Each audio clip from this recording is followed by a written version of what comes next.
А рядом с цыганским задором любимая Коми песня «Эн Шуате».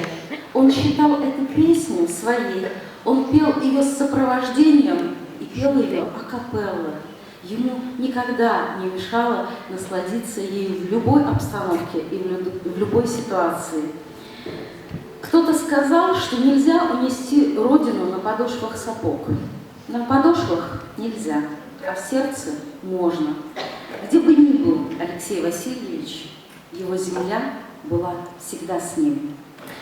Музыка Гущина на стихи Галины Бутыревой «Кежев Паладор» исполняет Виктория Пыстина в сопровождении ансамбля народной музыки «Зарни Йоль».